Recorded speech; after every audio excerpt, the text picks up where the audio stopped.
What's up everyone, I'm Brendan Benson and I've spent the past 10 years photographing some of the most incredible places on Earth. But when you see one of my photos, you're just seeing the end result. What goes into making that photo is sometimes just as interesting as the photo itself. We're talking nightmare logistics, crazy complications, wild backcountry adventures, and sometimes even life-changing experiences. The photo you see is the end of the journey. Here on Wonderful Places, we're going to take you back to the start. Planet Earth. From edge to edge, there are so many places to see, explore, and capture. But as epic as the views are, it's the tale of the journey behind the photos that will leave you awestruck. These are the stories behind the camera, and this is Wonderful Places. So I'm in a pretty wonderful place here in the south of Portugal. But on today's episode, we're gonna spin you around the globe to some incredible places and the creators capturing them. Let's kick things off with world-renowned landscape photographer Thomas Heaton in Patagonia.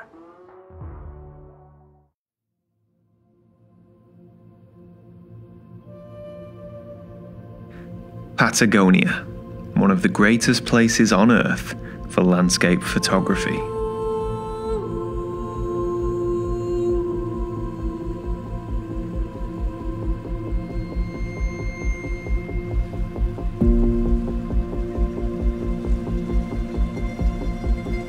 We begin in Torres del Paine National Park.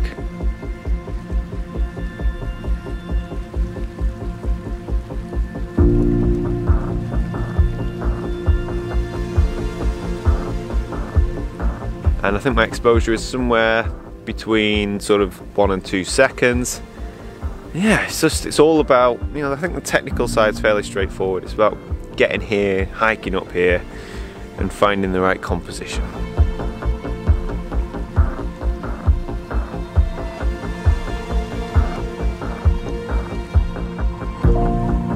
Now, this image is really coming to life, and it's all because of that kiss. That tiny bit of pink light on the peaks of this mountain. There's 2 peaks either side of the mountain and they are just catching, and it's absolutely gorgeous.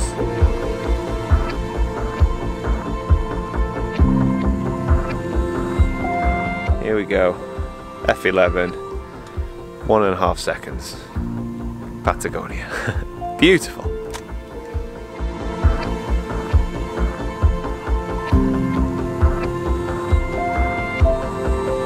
Simple composition, lovely light.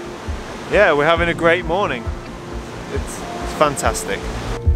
Of course, the photography in Patagonia is not always about the giant mountains, epic light, and big views. It's also about details, mood, and wonderful character that can be found within the devastated forests of Torres del Paine National Park.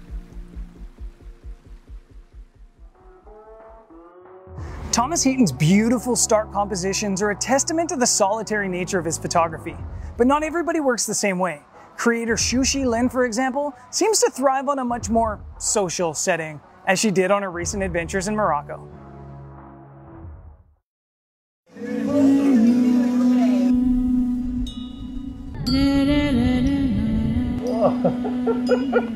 But before we get into the magic that's about to unfold in the Sahara, let's rewind to the start of the day as we were preparing to leave Zagora. The hours by car to drive, but back in the day, they did it in 52 days and it's about 3,000 kilometres. They're doing 60 kilometres a day on the back of a camel.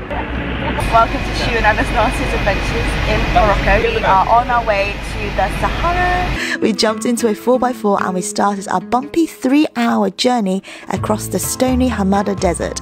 Turns out our route ran parallel to the Algerian border too.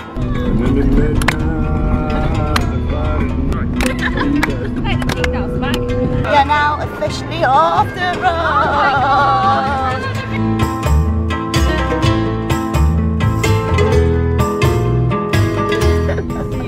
Oh my god. Oh my god. We've been on the road for an hour and a half and now we have stopped off to stretch our legs. We are literally in the middle of the Sahara Desert right now. We are just arriving in our camp and our camels are all there. We are preparing for the camera ride. Make sure to buy scarves before you come. Not before you come to Morocco, but before you come to the Sahara. In case if there is a sandstorm. I'm a bit nervous. Oh. Actually pretty comfortable, although this is like the first 5 minutes. So I'm sure after an hour I won't be saying the same thing. Oh, I don't see you around here. Do you come here often? Our camel journey took around 1 hour and it's hands down the most picturesque and beautiful commute I've ever had the pleasure of taking.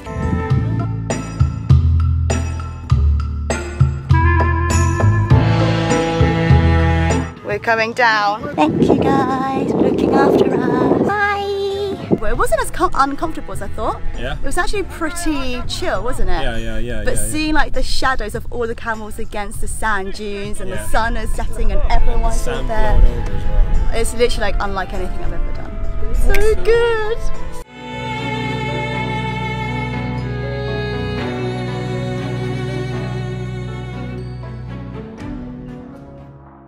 Thanks to its place in pop culture, the Saharan landscapes feel familiar to most people, even those who have never been.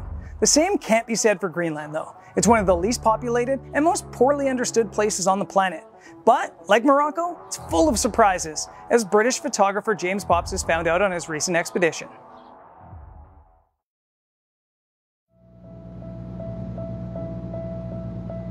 In September 2018, I got the chance to visit one of the most remote areas on Earth, East Greenland.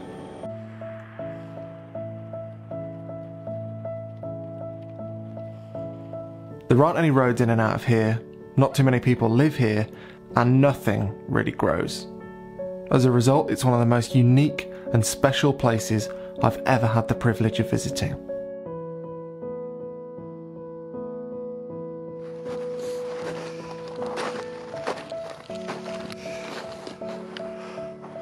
Home sweet home. I have no idea if you can see that. Hopefully you can. So it was my friend Ulanak who invited me on this trip. Ulanak is a Greenlandic native, he's a filmmaker, and by and large I think he did a great job of explaining to me what I could expect from this visit to East Greenland. He didn't necessarily tell me that I'd be climbing on a tiny little iceberg to take photos, or that I'd get the chance to visit really remote settlements to see the Northern Lights. But as good as those things were, they weren't what really made this trip for me. I think the most impressive thing about Tizilak and East Greenland, what really caught me off guard about this place, was the silence. And as an outdoors photographer, I've been to lots of quiet places, but usually, in even the most remote spots, there are trees rustling, there are birds tweeting, there's some kind of noise pollution going on. In East Greenland, there was nothing. And even though that's really difficult to capture as a photographer, that's also what made this the most special, incredible place I've ever had the chance to visit. It's a bit of a myth that travel and landscape photographers lead solely nomadic lives. Sure, some of it's true. In fact, I've probably spent as many nights in airports as I have at home. But athlete photographer director Lear Miller's a bit of an exception to that rule. Based in Arizona, he's been able to capture some really unique perspectives right in his own backyard. So today we're headed down to a place called Pump House Wash. It's a canyon here in northern Arizona. Should be nice and shady and out of the sun on this warm spring day. Bag's been acquired. Here with my friends Tim and Garrett, and we're gonna climb some rocks and shoot some photos. Pretty difficult hike, and with all this rubble, but we'll find some good stuff.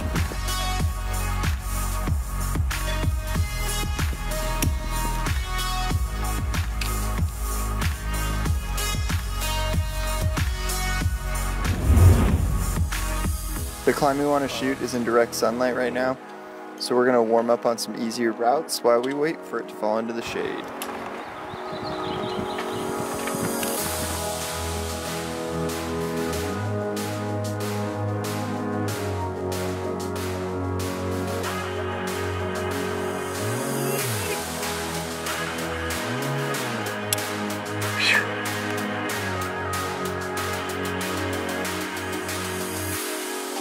Alright, so we're back at our climb. It's finally in the shade, so I'm gonna hike around, set up a fixed line that I can rappel on, and then I can shoot Tim as he leads up this thing. So my goal for this shot is to get a nice top-down viewpoint of the climb, and then capture the moment right when Tim places the cam in the crack of the crux of the climb. It's the most difficult part of the climb, and Tim's gonna place a nice bright yellow cam right in that crack and clip the rope into that.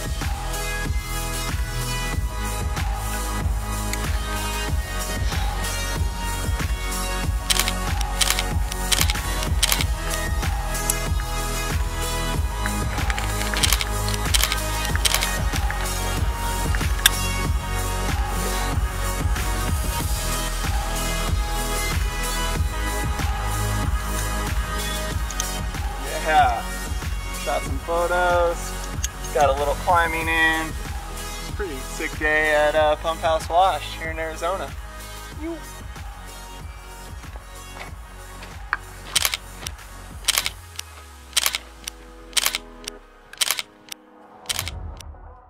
From Arizona, we're gonna head northeast, 4,000 miles northeast, to Iceland. I recently had the chance to visit Iceland, and it's one of the most spectacular places on Earth. It should be on every creator's bucket list, but you should know two things about photographing Iceland. One, you will get incredible images, and two, you're gonna fight with the conditions for every single one of them. The land of fire, ice, and the epic. Iceland. This place is a dream for most photographers, but behind each breath-stealing photo, there's a story. This week, we're circumnavigating Iceland's ring road in the heart of winter, searching for unique perspectives of this oft-photographed island. But it's never easy. What's happened? We're stuck. Watch the wheels. Look at this. You can't move that. It is rock solid. See it stuck here? We're bottomed out, and it's ice. Go, go, go, go, go! The morning after being stuck in the snow, we made it to the ice-riddled Godafoss, waterfall of the gods. I think I shot a classic image. I got myself a little bit of a selfie on the rock out that way that I think kind of works. With a photo in the bag, it would be straight silly to think that Iceland's done challenging us. We fought through a blizzard that swept across the north of the country as we pushed to the sheer epicness of the east. There, we were welcomed by nasty winds and pelting black sands. Oh my god, we're getting just absolutely abused by this. In fact, I'm gonna get off of the sand a bit. Getting abused by the sand, which is flying up and just hitting us in the eyes. And it's not the end of the world, but it's definitely hurt. In my photography, I'm always trying to find ways to create scale, trying to bring the human element into our outer-worldly locations. I want people that see my images to feel humbled by the world, to respect it. Here in Vestrahorn, the landscape can only humble you. No camera tricks needed. Iceland is one of the most humbling places on the planet. It's a constant reminder of how small we are and how powerful this world is. It can put us in our place, but at the same time, when we win the battle and create really special images, there really isn't anything more empowering. A short 1,000 miles away across the Norwegian Sea, creator Andre Larsen documents the inherent beauty of his home country. And as individuals both obsessed with capturing the beauty of nature, Andre and I have similar goals, but we go about achieving them in totally different ways. Me from down here on ground, and him from up there.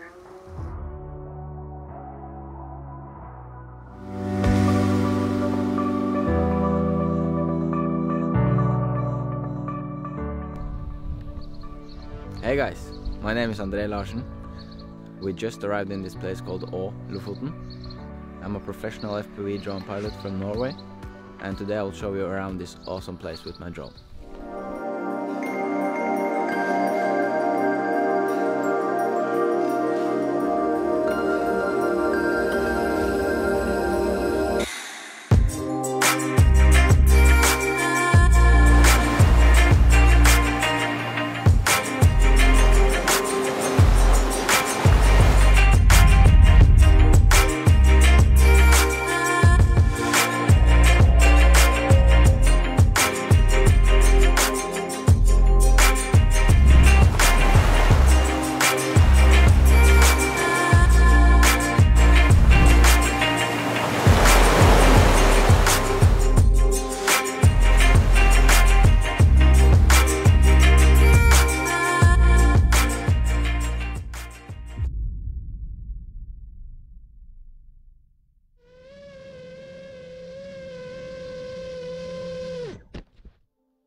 What's up, guys? Welcome to our second location. The clock is 3 in the morning. I'll show you, because you probably won't believe me. But it's pretty crazy. It's midnight sun here in Lofoten. And yeah, let me show you what we got.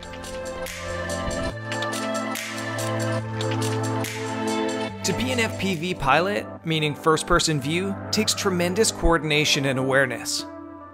The soaring cliffs and blue waters of Norway are a playground for skilled drone photographers.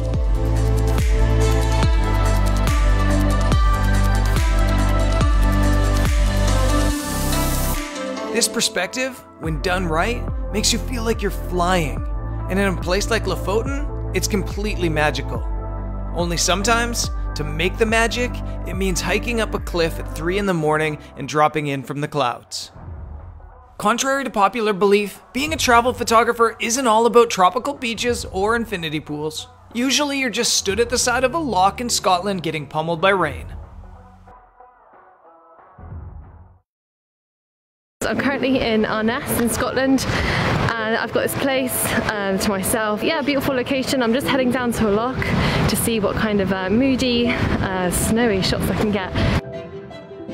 Scotland, land of folklore, rolling greenery, and more often than not, ever-changing weather conditions, as Susanna is about to butt heads with.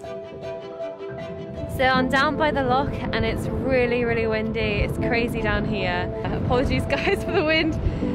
So currently this is my scene, which is this beautiful tree, loch, and the high winds.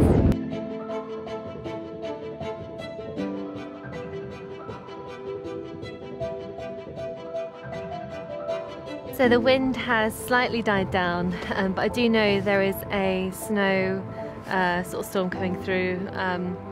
Checking the weather forecast before you leave is really key because it's constantly changing. I know they're really quite popular, but there's just something calming and really majestic about a lone tree on the water with mountains in the background. For landscape photographers like Susanna, rarely is there a calm location worth photographing. It's this harsh weather that shapes so many of the wonderful places on our planet.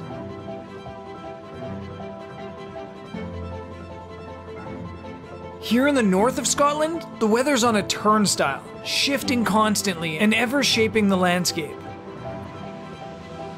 But for those who brave out the storms, there's a mood a minute to be captured. And though it's a battle to keep the camera gear dry, these Scottish lochs are constantly laying the scene for a photo worthy of dropping on the gram.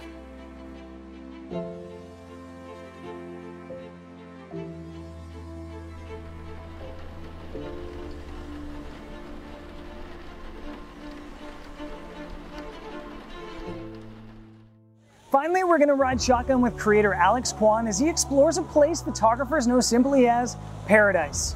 Although I think normal people just call it Hawaii. Not only does Alex do a phenomenal job explaining what it takes to make a great photo, he does an awesome job summing up what it takes to become a great photographer. Here's Alex in his own words. Aloha and welcome to Hawaii. Known for its gorgeous sunsets and beaches, the bluest water you can imagine, and spectacular wildlife, Hawaii has an abundance of beauty and is an incredible destination to photograph year-round. If you're like me, you won't be satisfied by just going to the beach, and if you're willing to go off the beaten path and get a little bit dirty, the panoramic views reminiscent of Jurassic Park, remote but photogenic locations, as well as the satisfaction of conquering mountains await. But only if you're willing to make some sacrifices first. All right, it's 3 a.m. now. It's about to wake everyone up. Lights are going on. Wiki wiki! Oftentimes, travel photography isn't as glamorous as it seems. Getting up this early and lugging more gear than your usual hiker makes for some rough mornings. But there is a passion that drives us to chase those moments for when the light is just right in order to be at the right place to capture the scene as it unfolds. Alright guys, check it out. Made it up here. 2-hour hike through the dark jungle. I'm all muddy, I'm dirty, I'm sweaty, but we made it in time for the sunrise. This is absolutely amazing. Totally worth all the pain. Can't wait to show you guys what comes out of it.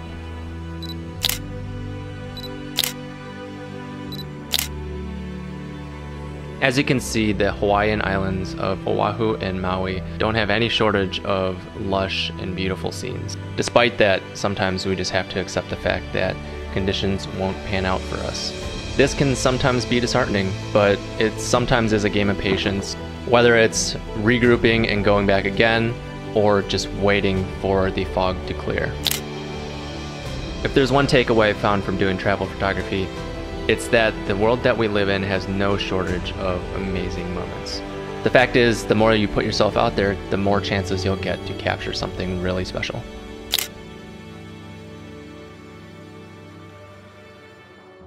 That's going to do it for this week's episode, but luckily there's no shortage of wonderful places or creators capturing them. So we'll be back at it again next week. We'll see you then. For more amazing photos and videos, make sure you check out Wonderful Places on Instagram.